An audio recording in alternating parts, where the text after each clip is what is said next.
What you get for breakfast is something that, if we do our jobs right, you will wake up to news that you didn't know the night before. It's a conversation. It's not just me and Eamon. We want to get to know you, and we want you to get to know us. From 6, it's Breakfast with Eamon and Isabel. Monday to Thursdays on GB News. Britain's news channel. Westminster is going around in ever-decreasing circles, followed by the media. Britain is broken. How on earth did we get into this mess? But more importantly, how do we get out of it? Join me at 7 p.m, Monday to Thursdays on Farage, here on GB News. We will have open, rational debate. We've got to work out how Britain moves forward from this. Join us here on GB News, the People's Channel. Britain is watching. When the news happens, it happens here. And really important breaking news. Breaking news this morning. On TV, radio and online, the news starts here on Britain's Newsroom. All the biggest stories and the answers that you need from across the UK and beyond. Join Britain's Newsroom from 9:30 on GB News. The People's Channel, Britain's news channel. Join me, Patrick Christie's, Monday to Friday, 3 till 6. We tackle the day's news agenda like you've never seen before. It's high tempo, high octane, the most controversial topics and the best guests. You will not be able to take your eyes and ears off it. I'm not afraid to ask the questions that you really want answered. 3 till 6 p.m, Monday to Friday on GB News, the People's Channel, Britain's news channel. People in Britain, they love free speech, but they also love fair play. I don't care if I'm speaking somebody from a trade union, from the Labour Party, somebody from the SNP. And I think the viewers like to see that actually we can challenge one another, but in a positive way. We think we ask the questions that people want to ask, and often we ask the questions that we wanted to ask in Parliament but never got the chance to ask. So join us every Saturday, 10 a.m. till noon on GB News, Britain's news channel. It's all about family, being in people's living rooms, all the interaction and getting to know who our viewers and listeners are. When I was young, my dad used to say, "Nana, stop arguing." I wanted an outlet that would enable me to give my opinion. People are going through a really hard time right now, and I know that you don't feel like you're being listened to by the establishment. I came to GB News because it's the People's Channel, and I want the audience to have their say on the events of the day. We're dynamic. We do something different. Democracy shows that the wisdom of the nation is in its people. I get to travel to find out what the story is from a personal perspective. The British people aren't fools. We know when we're not being told the full story. We've got to work out how Britain moves forward from this. It's the best country in the world. The establishment had their chance. Now we're here to represent your views. Britain's watching. Britain's watching. Britain's watching. We're proud to be GB News, the People's Channel, Britain's news channel.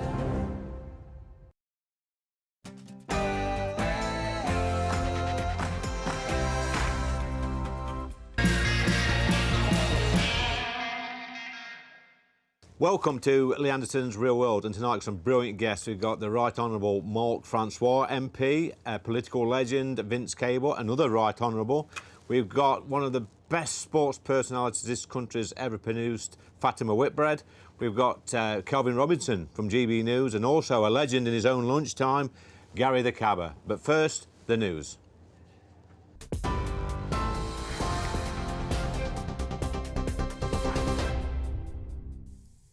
Good evening, I'm Rory Smith in the GB Newsroom. Despite a double by-election loss for the Conservatives, the Prime Minister says a victory in Uxbridge and South Ruislip shows the next general election is not a done deal. Labour won Selby and Ainsty, whilst the Liberal Democrats took Somerton and Frome, both overturning majorities of about 20,000. Mr Sunak says he plans to deliver for the people. Westminster's been acting like the next election's a done deal. The Labour Party's been acting like it's a done deal. The people of Uxbridge just told all of them that it's not. Look, mid-term by-elections are rarely easy for incumbent governments. These are no different. And look, the reality is the circumstances of these by-elections are far from favourable. It's a reminder to politicians that we need to focus on what matters to people and not be distracted by what's going on in Westminster. But Labour leader Sir Keir Starmer says people want to see change. You voted for change. You put your trust in the Labour Party. And we hear you. We hear that cry for change, away from the chaos, away from those rising bills, the crumbling public services, a cry for change. And we will deliver. We will deliver through Keir Mather here, and will deliver with the next Labour government. And the leader of the Liberal Democrats, Sir Ed Davey, says the support for his party has strengthened.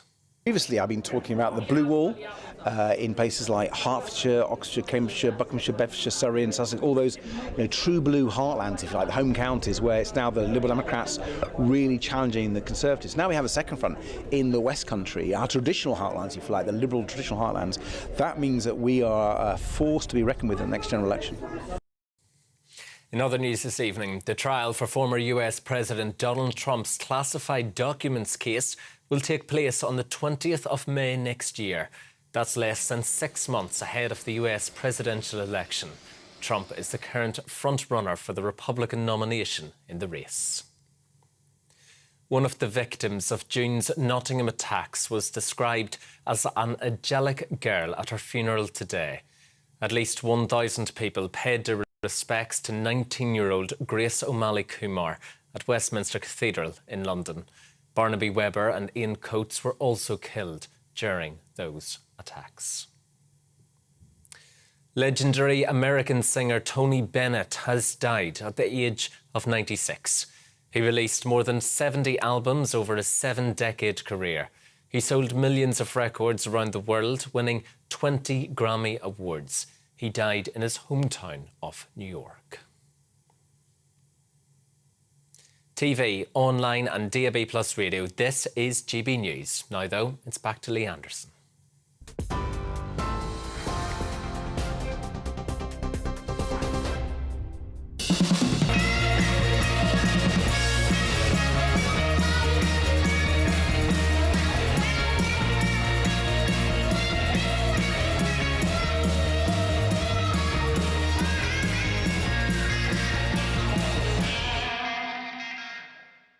Now then, a lot of people ask me why I left the Labour Party to join the Conservative Party. Now, the angry mob on Twitter will make their own minds up and talk all sorts of nonsense, but here's the facts from me.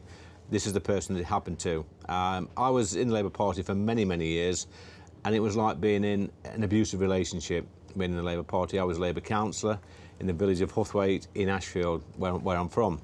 Now, I got into hot water about 5 or 6 years ago over some problems with the local travelling community who visited my village on several occasions. My residents were furious. There was damage, there was thieving, there was all sorts of nastiness going off. And I told the Labour group we've got to stop this from happening. They disagreed and they refused to put barriers up to stop the travellers returning. I took the law into my own hands and I blocked this local beauty spot off to stop the travellers returning. My community actually loved me for it, and the Labour group hated me. But this was the same Labour group who were more interested in talking about Palestine and talking about poverty in Ashfield. This is the same Labour group that when Fidel Castro died, they wanted to open a book of condolence at the local council office. Imagine that, what a bunch of lunatics, absolutely berserk.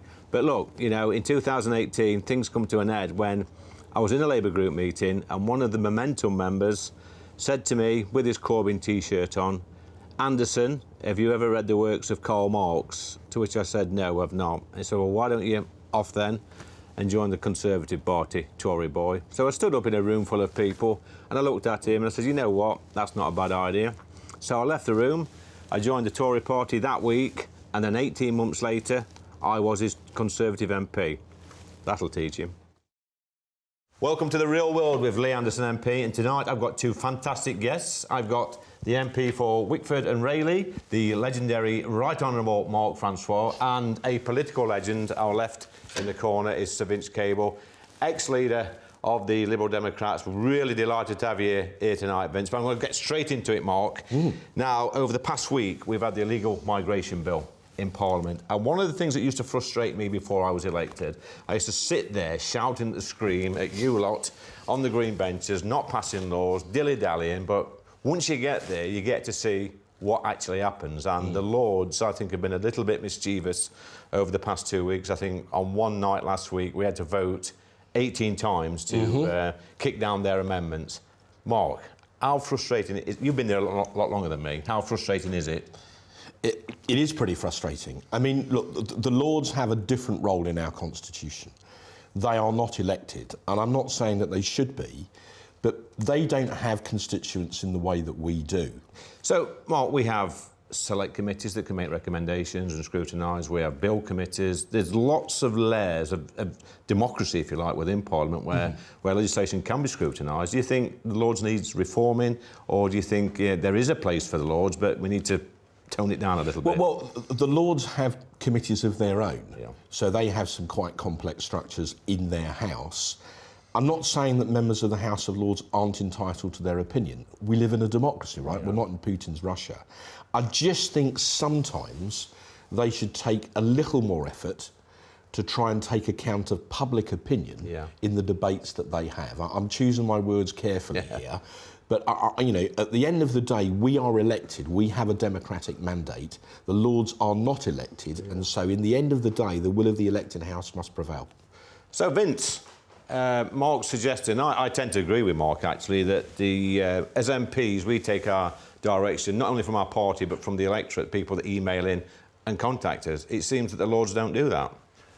Well, I saw this as a backbencher with the Labour government and a Tory government and a cabinet minister, and yeah, I think it can be frustrating, but you know that as a member of a government that the Lords are going to cave in anyway. They have this so-called ping pong, so it's irritating. You've got to keep voting, but actually they always cave in, so it's not a major issue for the governing party.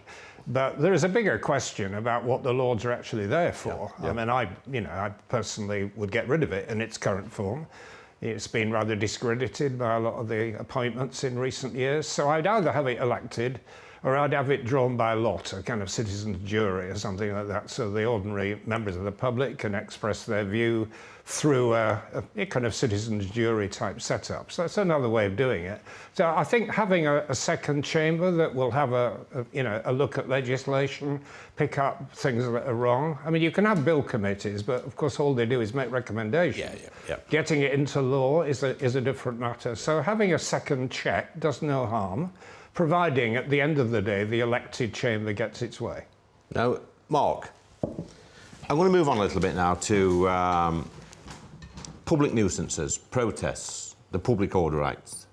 We have a chap outside Parliament, and I know you've had a few run-ins with this Stop Brexit, Steve, and I know he was probably loitering around when back in the day when Vince was in Parliament.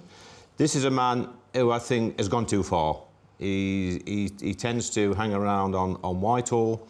He harasses Tory MPs on a regular basis. Yeah, and you've faced the brunt of it on several occasions. We're talking about Steve Braid's the Stop Brexit, Steve. I think what we're going to do is actually just watch a clip from where he accosted me yesterday on Whitehall. You are liars, cheats, charlatans and fraudsters. What's that? Mr Anderson. What is that? That's Sylvia. Right, you got a problem with Sylvia? No. Do you want to beat her up? No. Oh, no. good. You want to beat everyone else, sir? Anyway. What's this about your second job with GB News? I won't take a second job. Here you go, I'll take a first job. So, Mark, you saw the clip. You saw him in action. It's not the first time. What should we do with this man? Well, look, on the one hand, we don't want to live in Putin's Russia. We believe in, the right to democratic protest. Yeah. But this goes way beyond that. This is a man who, pursues people down the road. He's extremely rude. He thrusts a camera in their face. He's trying to get a rise out of you, isn't he? That's what because he thinks that would make, for a good video clip. I mean, you are more than a match for him. I mean, your answer yesterday to him about, second jobs, well, you haven't even got a first one, I thought was great.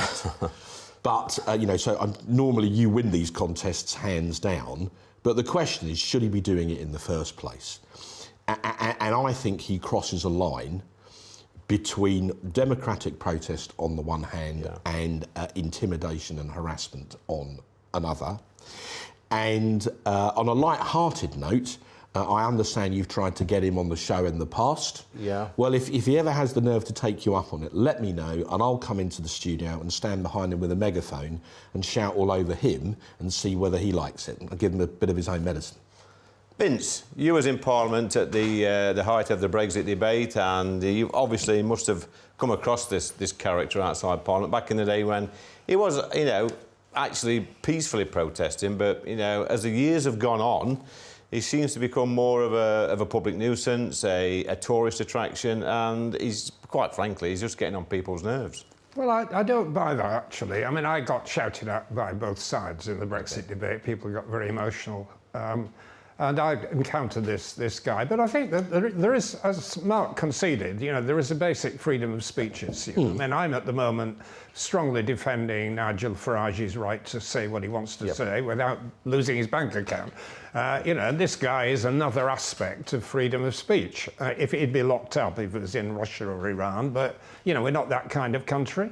And it is annoying, but, you know, I've been a government minister for 5 years doing unpopular things, and you get people harassing you in the street, you get cameras pushed in front of your face. I mean, that, you know, as a politician, you've got to develop a thick skin. That's politics, it's rough politics. You know, it'd be nice if we were all polite and listened, and that's the way politics... But you made an interesting point earlier, Vince, about Nigel Farage and the bank accounts. I'm going to talk about that very, very briefly, Mark. I think it's shocking. I think it's a slippery slope.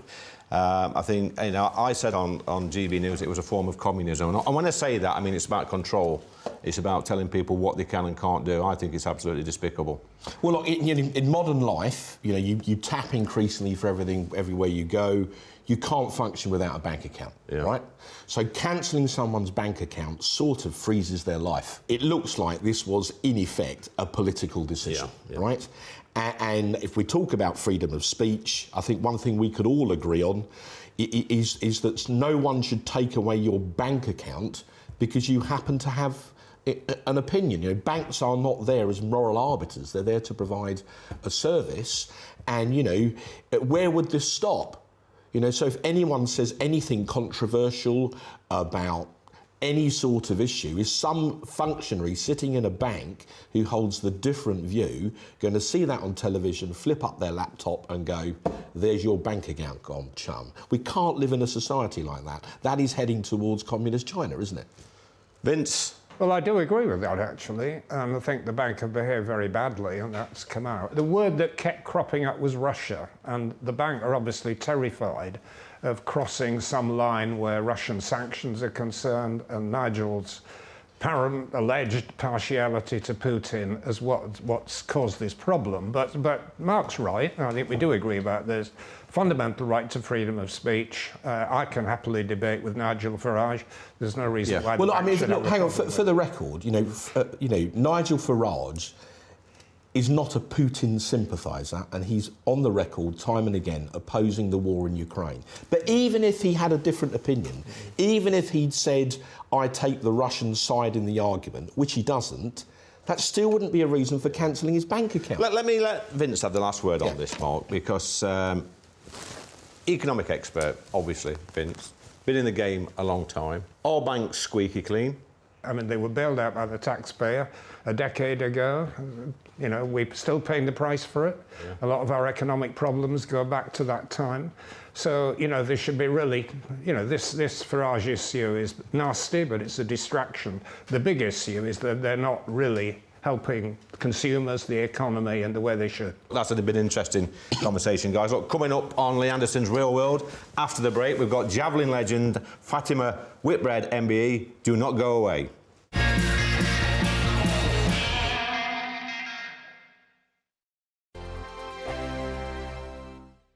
What you get for breakfast is something that, if we do our jobs right, you will wake up to news that you didn't know the night before. It's a conversation. It's not just me and Eamon. We want to get to know you, and we want you to get to know us. From 6, it's Breakfast with Eamon and Isabel. Monday to Thursdays on GB News, Britain's news channel. Westminster is going around in ever-decreasing circles, followed by the media. Britain is broken. How on earth did we get into this mess? But more importantly, how do we get out of it? Join me at 7 p.m, Monday to Thursdays on Farage, here on GB News. We will have open, rational debate. We've got to work out how Britain moves forward from this. Join us here on GB News, the People's Channel. Britain is watching.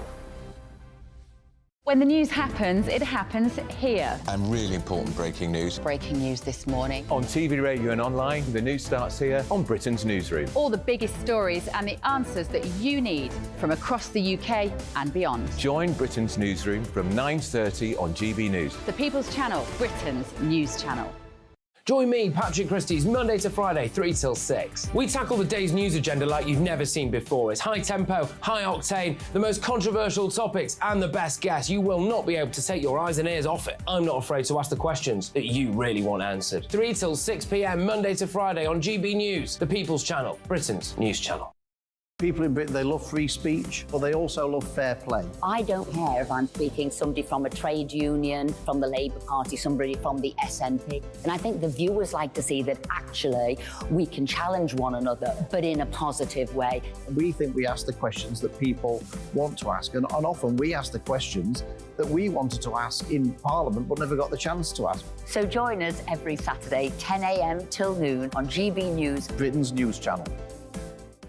It's all about family, being in people's living rooms, all the interaction and getting to know who our viewers and listeners are. When I was young, my dad used to say, "Nana, stop arguing." I wanted an outlet that would enable me to give my opinion. People are going through a really hard time right now, and I know that you don't feel like you're being listened to by the establishment. I came to GB News because it's the People's Channel, and I want the audience to have their say on the events of the day. We're dynamic. We do something different. Democracy shows that the wisdom of the nation is in its people. I get to travel to find out what the story is from a personal perspective. The British people aren't fools. We know when we're not being told the full story. We've got to work out how Britain moves forward from this. It's the best country in the world. The establishment had their chance. Now we're here to represent your views. Britain's watching. Britain's watching. Britain's watching. We're proud to be GB News, The People's Channel, Britain's news channel. The temperature's rising. Boxed Solar, proud sponsors of weather on GB News. Hello again, it's Aidan McGibbon here from the Met Office with the GB News forecast. Damp and breezy for many of us this weekend, particularly during Saturday, feeling cool under the rain, but signs of something a little brighter for many, albeit not for all, by Sunday. Weather fronts are streaming in from the west. They are now thickening up the cloud for many places, bringing spells of rain overnight to Northern Ireland, into western Scotland, northwest England, as well as much of North Wales. Dribs and drabs of rainfall for South Wales, southwest England, staying dry and clear for the southeast of England, although with the breeze picking up, a lot of cloud cover, it's a mild night for many. The one exception, northern Scotland, mid-single figures here, with some sunshine first thing. And actually, if you're after sunshine this weekend, northern Scotland's the place to be. 1 or 2 showers for Shetland, as well as Orkney. The odd shower for Aberdeenshire, but otherwise northern Scotland fine. Southeast England starts fine before some light rain arrives by the afternoon. It's outbreaks of rain widely elsewhere. A strengthening breeze, unseasonable conditions really, especially towards the southwest and west. Into Sunday, it stays breezy in the south, especially around coasts, but brighter skies eventually appear with quite a number of showers in the south. This area of rain across northern England will persist, and that's likely to lead to large rainfall totals. By Monday, that's sinking away, replaced by showers. The temperature's rising. Boxed Solar, proud sponsors of weather on GB News.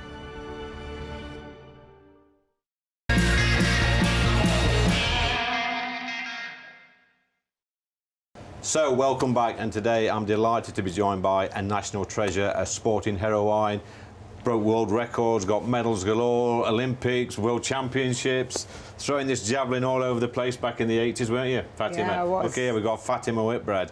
But, I mean, the reason we've got Fatima here today is not only is she a sporting legend, somebody that I certainly grew up respecting, and a great role model. I guess all these wonderful and brilliant things that you've done, Fatima, it didn't start out like that, did it? You know, early in life, you had a difficult start in life. Can you just explain to GB News what happened? Definitely. I mean, Lee, for me, I mean, I was abandoned as a baby and some would say left to die in a flat in London. And a neighbour heard this baby crying and didn't see anybody coming or going. So she called the police, who banged the door down, rescued the baby, and then I was taken to hospital and spent the next 6 months there. Following that, Hackney Borough Council made me a ward of court, and I ended up living in a series of children's homes for 14 years. So it was a pretty tough life for a lot of these youngsters. As we know, there's a lot of trauma that's involved with abandonment, a sense of loss, you know, emotional disturbance. Not always. Did you feel cheated? Well, no. I mean, I was very lucky because, let me tell you, I had an auntie that worked in the children's home, a 72-hour lady called Auntie Ray, and she was my bright shining star, because Auntie Ray I'd always lay in bed and hide under the covers and wait for her to come and get me up, and she would sort of tickle me, and that's got my day started. She humanised us kids. And I can remember watching Auntie Ray. I'd gone up the staircase and I looked out the port window and I could hear her clip-clopping up and down the road where she watched where she lived. And one day I collected all these daffodils around where the children's home was, and I put them behind my back and I knocked on her door, and when she opened the door I presented them and I said, "Will you be my mummy, please?" And she said, "Oh, Fats, look," she said, "come round the back," she said, "let's have a cup of tea and a chat about this." And I thought, oh, I'm in trouble here, you know. But she sat me down and she taught me the biggest lesson that stayed with me to this day. She said, "Fat," she said, "I can't be mummy to you." She said, "I have to be mummy to all these children."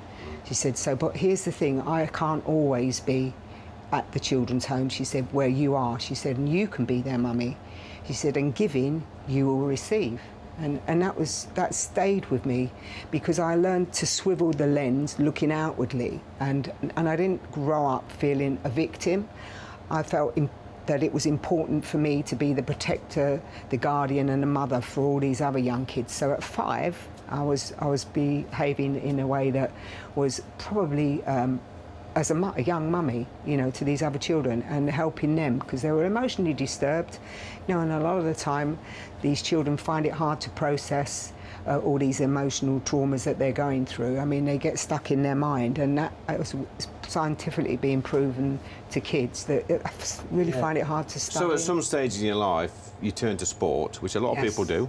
Yeah, sport was my saviour, and in fact it was through a netball match at the school. I was always captain of all the hockey, the netball and the athletic teams, and I wanted to motivate my team. It was the last match of the year. It was a league match for the cup, and it was going 11-11, 12-11, 12-all, and I was raising my voice trying to motivate my team, and the whistle went and the umpire said, "Young lady, keep that noise down, otherwise you'll be off."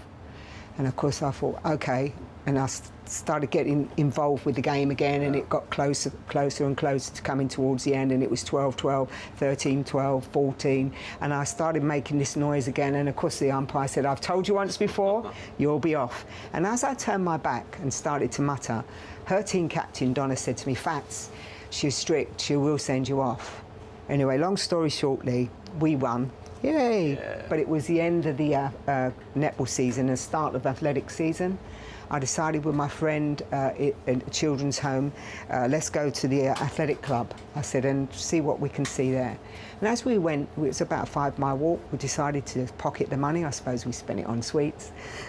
As we got to the track, Alma went off to the sprinters, and I saw this tall, blonde, good-looking fella chucking what looked like a spear. So I walked over to the runway and I started to pick up the javelin. He said, no, he said, "you can't do that." And the shot put coach, Jack Grinney, said, "You'll have to go and sit in the stand and wait for the javelin coach to come." So I was sitting there, as all young kids are in children's homes, they're pretty much survivors, and I was sort of toe tapping, waiting to see who this coach was. And Jack said to me, here she comes, and the mini pulled in, and as this person walked across the infield, I did a double take. Ah, no, it's that same woman on the umpire for the netball match. And I just was introduced by Jack, and she said, "Yes, I know who you are." She said, "You're that Fatima, aren't you?" She said, "Well, any of that kind of behaviour you showed on the netball court," she said, "we won't be having you here." And let me just tell you about this, Lee, because it was amazing. She had me right here, and she said to me, "Look," she said, after a few weeks, she said, "You've got a little bit of talent." She said, "Why don't you ask Mum and Dad to come up?" She said, "and we can talk about getting a javelin and some boots and put you in a competition programme." So I just sort of nod my head. And she said to Jack Grinny once, "Miss Fatima got a hearing problem." So Jack said, "Why's that?" "Well, every time I ask her about Mum and Dad coming up, she just nods her head." So Jack said, "Don't you know she lives in a children's home?" And with that, the following week, she came up, she threw the boots down. She said, "I've had a young lady that's retired." She said, "These boots, they're probably 2 sizes too big for you." She said, "Stuff them with paper and they'll be all right." And she said, "Here's a javelin." And I was sort of like, we had communal stuff in the children's home, you know, and the fact was, I was so excited, nobody's ever given me anything.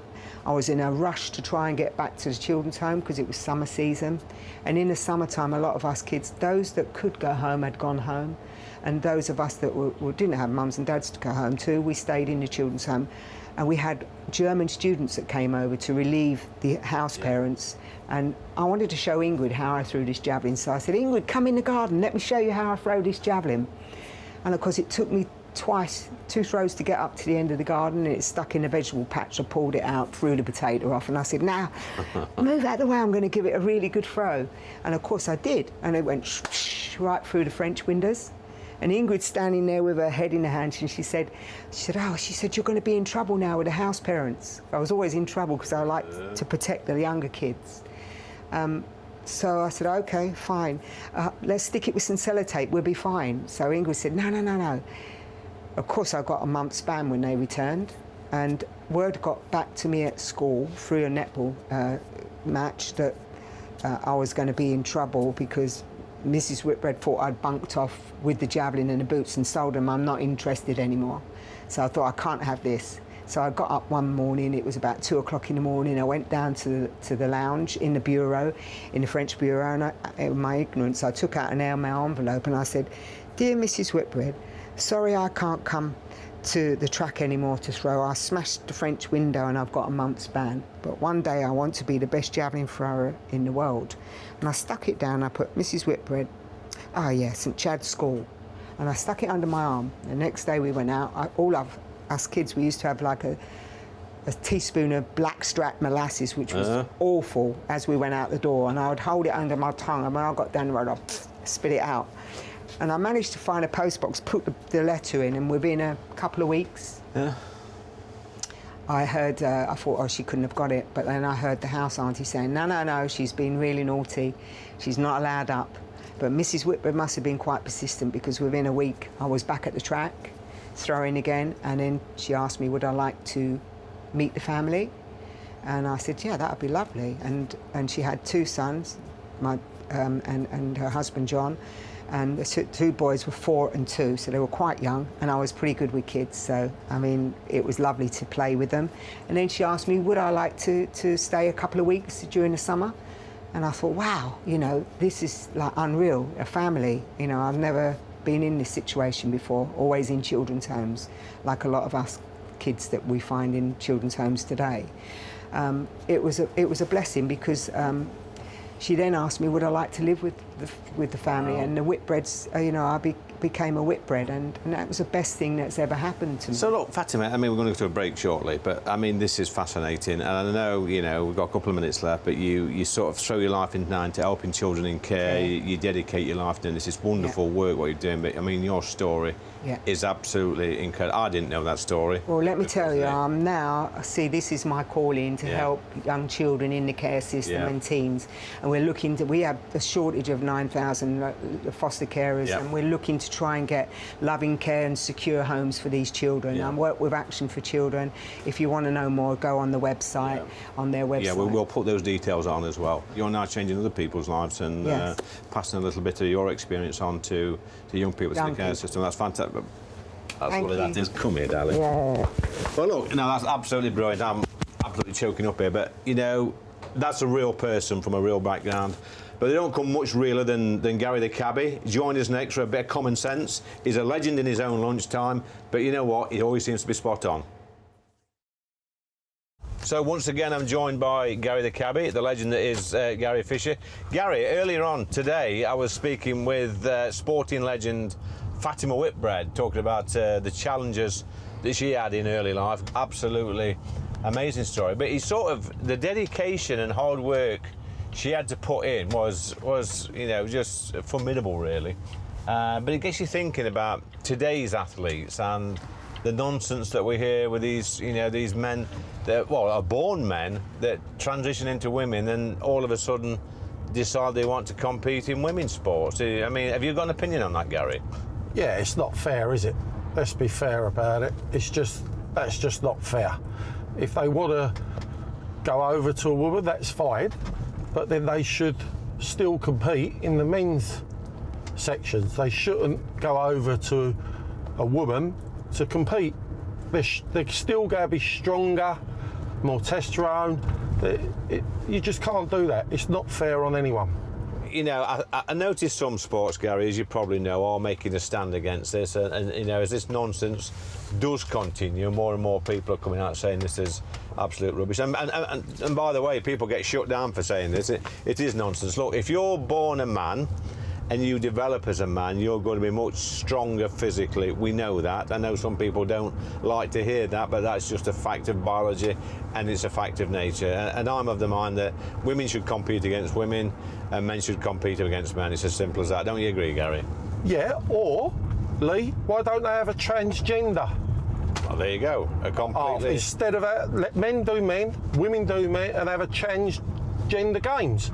So then it's all fair across the board. Oh, there you go. I mean, this is why I get in the cab with Gary every single Friday, because that man is dripping with common sense. He's just brought out or introduced a new common sense solution where, if you want to compete, if trans athletes want to compete, don't compete against the men or the women, compete against other trans athletes. It's as simple as that. That's a good solution, that is, Gary. But don't go away. Coming up next, we have the man who is riddled with common sense. That's the king of common sense crusade, Calvin Robinson.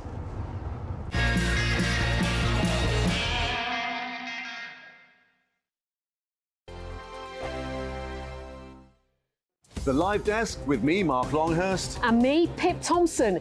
It's here Monday to Friday on GB News. From midday, we'll bring you the news as it breaks, whenever it's happening and wherever it's happening, from across the UK and around the world. Refreshing, feisty, but with a bit of fun too. If it matters to you, we'll have it covered on TV, radio and online. Join the Live Desk on GB News, the People's Channel, Britain's news channel.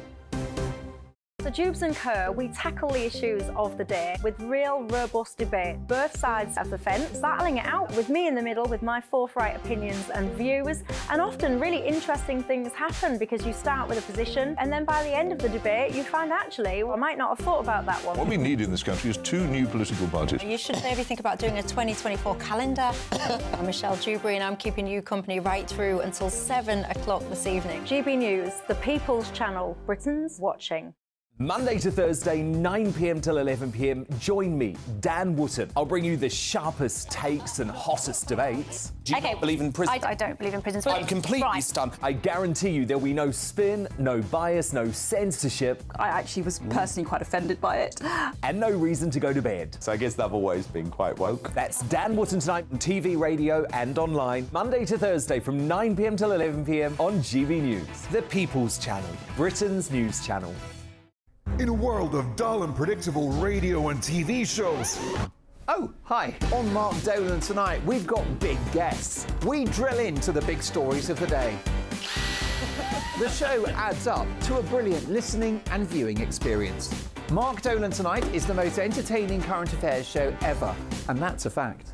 That's Mark Dolan Tonight, Friday, Saturday and Sunday from 9. Only on GB News, Britain's news channel. Like all families, we have arguments every now and then, but actually we agree on what the mission of GB News is, and that's the most fundamentally important thing. GB News provides the kind of platform that lets all voices be heard. We don't hold back. We're free to say what we really think. Just because some people who live in a tiny little Westminster bubble think that their particular story is important, that's not the most important story for me. And often there will be difficult stories, stories that you won't find on the establishment media. Because what people think in the north of England may be very different to what they're thinking in the home counties. We're going to carry on telling the world what life is really like for households up and down the UK. We love to be in your car, in your kitchen as you're having your breakfast. Whatever you're doing, you are part of the show. If it matters to you, it matters to us. Britain's watching. Britain's watching. Britain's watching. We're proud to be GB News. The People's Channel. Britain's news channel.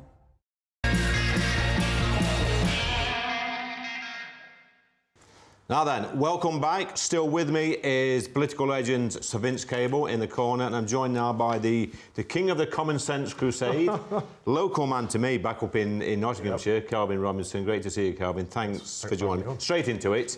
Yeah, a man of religion, a well-respected man. It took you a while to get there, took a different journey to most, I believe. But earlier on, I was talking to Vincent and Mark Francois about the House of Lords and how sometimes they poke their nose in a little bit too much, they stifle things and slow things down. Now, there is a character in there called Justin Welby, I think, a good friend of yours. And I think sometimes he actually goes overboard. I think he should rein it in a little bit. And I'm thinking he's not democratically elected. And I want to ask you, should the Archbishop of Canterbury be democratically elected by his flock? 100%. Because the Anglican communion is massive. It's a global communion. And we forget it's not just the Church of England. And the vast majority of Anglicans are sound. They're orthodox in their faith. And they're not woke at all, where Justin Welby is.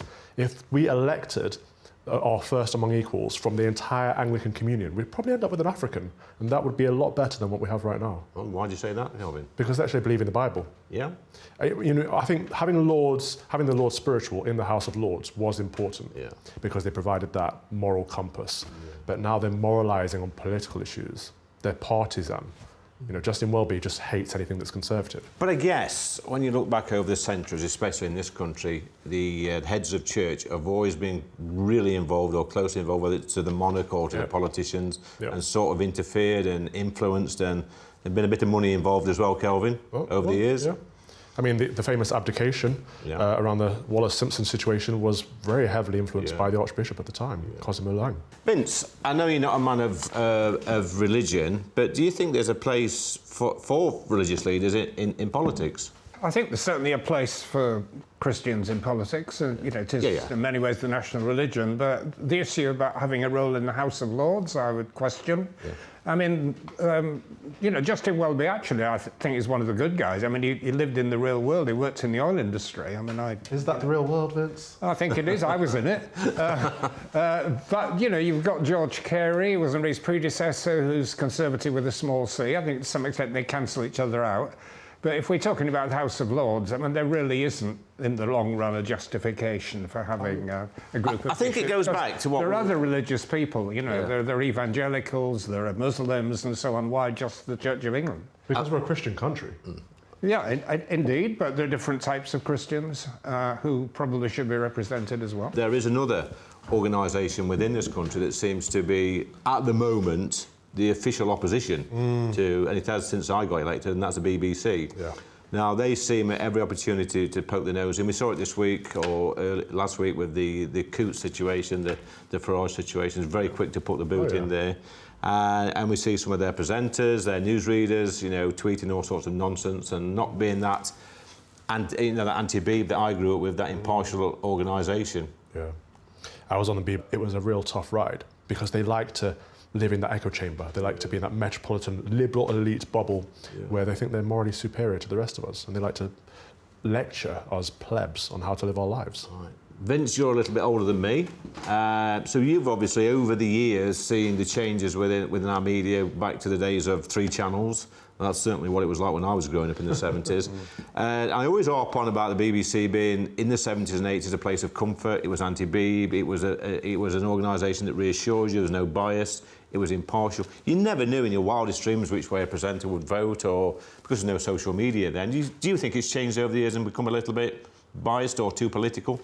I think this stuff about the BBC being some kind of left-wing organisation is completely wrong. I mean, I used to come under a lot of pressure as somebody who was centre-left, Lib Dem. You know, they would attack me just as impartially as they did people from the other side. No, I think they fall over backwards, actually. Can I propose something to you? That it's not left-wing, and no one's saying that it's left-wing. It's not left-wing, it's not right-wing, it's metropolitan liberal elite. It's that Westminster bubble, it's that London environment that's different to the rest of the country. Well, they did have a very strong kind of regional infrastructure, and they've been trying to keep it, and they should. You know, they should have a lot of very strong, you know, regional television and radio.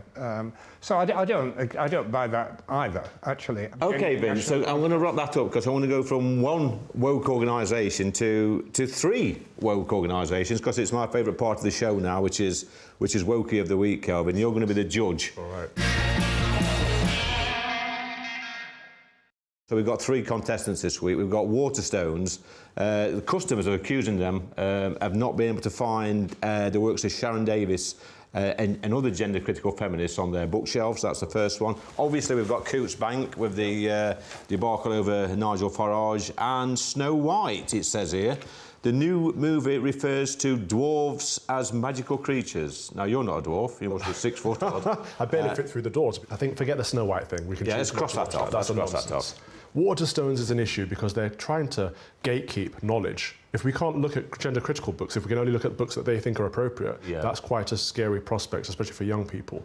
But Coots is the ultimate winner in my eyes because without banking, we're not able to engage in civil society. So thanks for that, Kelvin. Coots the Bank are the winner. Kelvin's choice this week. This is a trophy, Kelvin. Love it. This is Wokey of the Week. I think it's a fair winner. So, yeah, it's a good choice. And they deserve it. if you're looking, Coots, this will be on your cabinet by the end of the week. So, look, after the break, we've got more Vince Cable. He's going to help me behind the bar with last orders. And we've got On the Pull with Fatima Whitbread. She's going to be pouring one of these for the first time, I believe.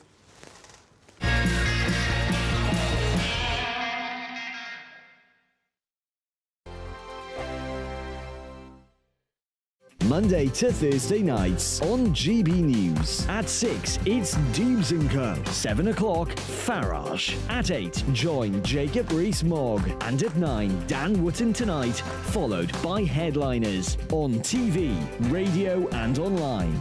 This is GB News. Now then, Lee Anderson here. Join me on GB News on my new show, The Real World, every Friday at 7 p.m, where real people get to meet those in power and hold them to account. Every week, we'll be hearing your views from up and down the country in the real world. Join me at 7 on GB News, Britain's news channel. Join me, Camilla Tominey, on Sunday mornings from 9:30, taking the politicians to task and breaking out of SW1 to see how their decisions are affecting you across the UK. Bursting the Westminster bubble every Sunday morning, only on GB News, the People's Channel. Britain's watching. Join us every night on GB News at 11 p.m. for Headliners, which is 3 top comedians going through the next day's news stories, which is exactly what you need, because when the establishment has gone crazy, you need some craziness to make sense of it. So join us 11 p.m. every night on GB News, the People's Channel, Britain's news channel. I'm Andrew Doyle. Join me at 7 o'clock every Sunday night for Free Speech Nation, the show where I tackle the week's biggest stories in politics and current affairs with the help of my 2 comedian panellists and a variety of special guests. Free Speech Nation, Sunday nights from 7 on GB News, the People's Channel, Britain's news channel. Every Sunday from 11, join Michael Portillo. There'll be topical discussion, looking at the week before and the week to come. So kick back and relax at 11 a.m. on Sundays on GB News with me, Michael Portillo. GB News, the People's Channel, Britain's news channel. I joined GB News because I was sick and tired of not hearing my views being represented, not just mine, but so many people that I knew and spoke to. I just couldn't get my voice out there. I couldn't say anything. I couldn't do anything. Whatever the narrative was, I kind of had to follow it. GB News is there to provide a voice for those who have been ignored by the establishment media. We think different things, we've got a different style. GB News is here to be optimistic and positive about the future. It's real kind of dynamic and flowing, with the audience very much at the heart of it, like a big family. Here at GB News, we talk about the things that matter to you. Hearing the voices from right across our towns and cities, especially our towns. All sides of the argument represented with a heavy dose of opinion. We're on a mission here to make a difference. And the GB News family really is here for you, and whatever time of day you can watch or listen. Britain's watching. Britain's watching. We're proud to be GB News, the People's Channel, Britain's news channel.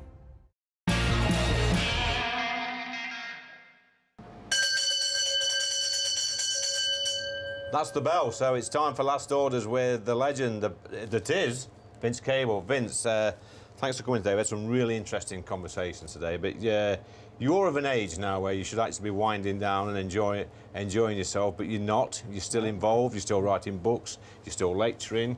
You've been an absolute heavyweight in politics over the years for decades and decades. A few twists and turns in your journey from coming from I think a Conservative family to being a Labour supporter to being the leader of the Lib Dems. Vince, what gets you out of bed in the morning? Well, I took the view a few years ago. I wasn't quite 80, so I was young enough to start a new career, which is what I'm doing at the moment. Yeah. As I say, writing books, doing academic stuff, but also heavily involved in business, trying to get a hydrogen company going, supplying heavy goods fleets. So, trying to get a foot in the real world. But what got me involved originally, I think it was just arguing with my dad. Throwing slippers backwards and forwards and getting angry around the dinner table. Yeah. But that was university of life experience, really. Apart from student politics, which isn't serious, I think I started getting actively. I lived in Glasgow. I had a young family. A lot of issues there, of course, with poverty, with declining manufacturing industry, shipbuilding. So I actually became a Labour councillor in Glasgow in my 20s, really, growing up at that time. But then, there were some good people in the Labour Party. I mean, I worked with John Smith, great guy, and I was quite comfortable there. But then they had their, manic phase with, upheavals in the manic phase. Describe that, please. Well, there was a civil war in the 80s, and some of us couldn't. Well, I guess we're talking about times of people like Derek Hatton. Yes, well, exactly. And in London, where I'd moved, those people were driving the agenda. Yeah. So I was a member of the Labour Party in 1983, 84, 85, that sort of stuff, during the miners' strike and stuff like that. So I know exactly where you're coming from with that. Yeah. So I joined the SDP, became the Lib Dems.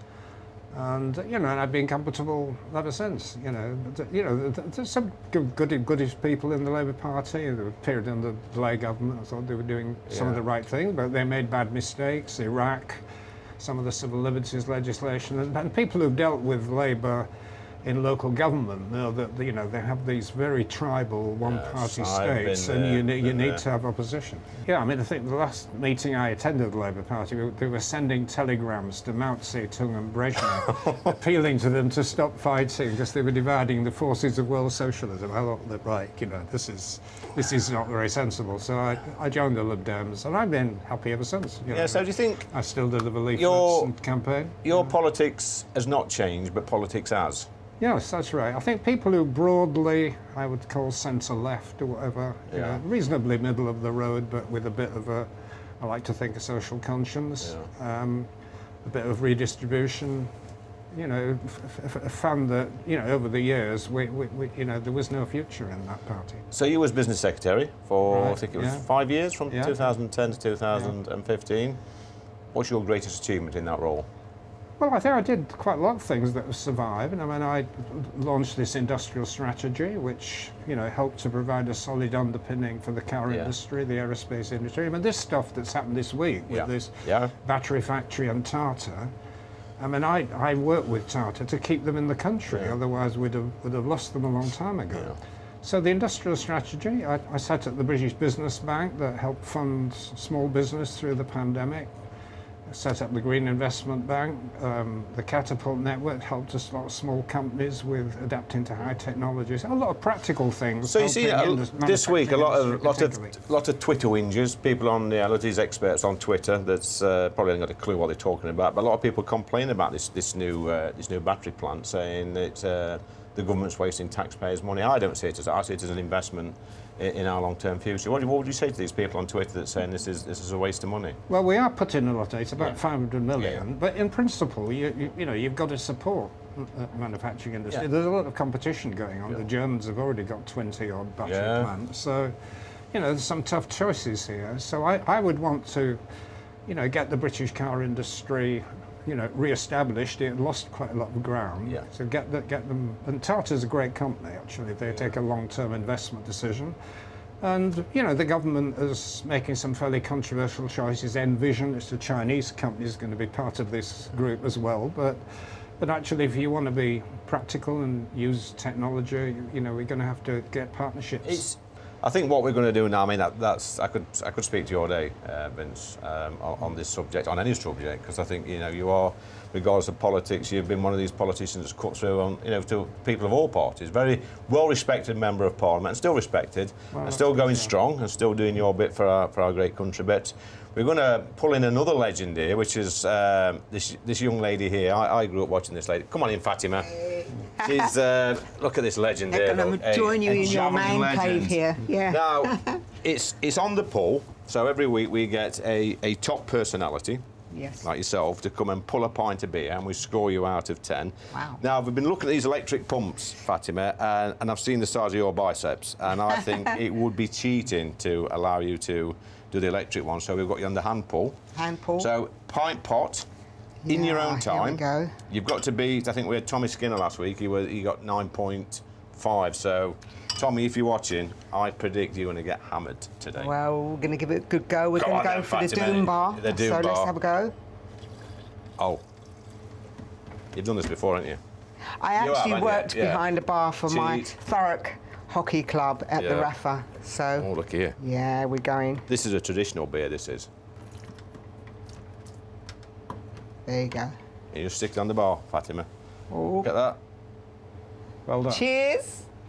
Wow. I don't see anything wrong with it. I mean... So you've got to get a 9 at least. A 9? Yes. Yeah. Well, I think I'm going to add another 0.5 on top of that, so I think you're going to be jointly. So that's a 9.5. We've got the blackboard somewhere. Oh, it's here. So I'm going to put it on there, Fatima. And somebody's had the good sense to put MBE at the bottom as well. Did you put that on? Yeah. So 9.5. So I think at some stage, GB News, we're going to have to, if Fatima and Tommy Skinner end up being joint winners, probably we're going to have some sort of... system. Yeah, knockout system. Maybe a throw-off with a javelin, what would you say? No, I think I'd win that one somehow. Yeah, no, it's good. I actually enjoyed doing that. Thank you, Vince. Great. Nice score. Well done, 9.5. Well, massive thanks to Sir Vince Cable and Olympic legend Fatima Whitbread. It's been a great afternoon. Stay tuned. So thanks for watching Lee Anderson's Real World. It's been a cracking show this week. Look, if you've got a pub or know of a venue where we can come, just provide the venue free of charge and we'll fill it full of common sense. So next week we've got some more brilliant guests. We've got Alex Burghardt, MP. We've got David Van Day, 70s, 80s pop icon, bet your bottom dollar you know who he is. And we've got our very own socialite, I think it's a socialite, Lizzie Cundy.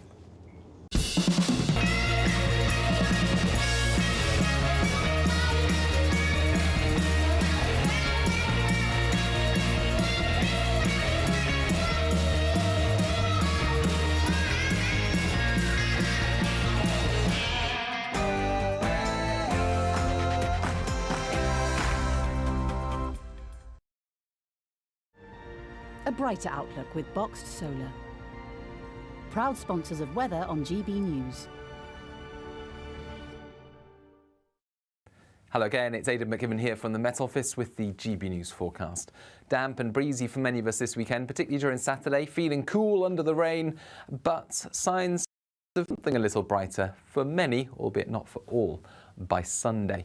Weather fronts are streaming in from the west. They are now thickening up the cloud for many places, bringing spells of rain overnight to Northern Ireland, into western Scotland, northwest England, as well as much of North Wales. Dribs and drabs of rainfall for South Wales, southwest England, staying dry and clear for the southeast of England, although with the breeze picking up, a lot of cloud cover, it's a mild night for many. The one exception, northern Scotland, mid-single figures here, with some sunshine first thing. And actually, if you're after sunshine this weekend, northern Scotland's the place to be. 1 or 2 showers for Shetland, as well as Orkney.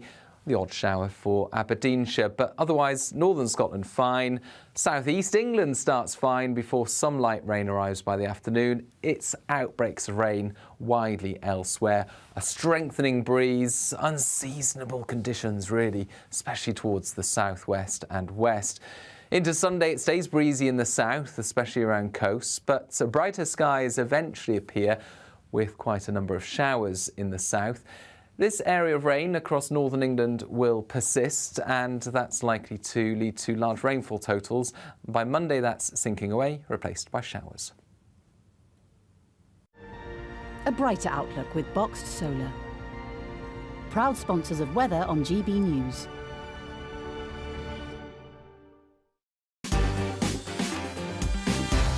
On Mark Dolan tonight, my first reaction to yesterday's by-election results. No clear winner. It's all to play for in a year's time. Reaction from TV news legend John Sargent and the leader of UKIP, Neil Hamilton.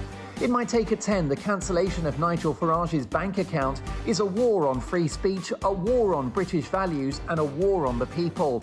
Plus my top pundits and tomorrow's papers. We're live from 9.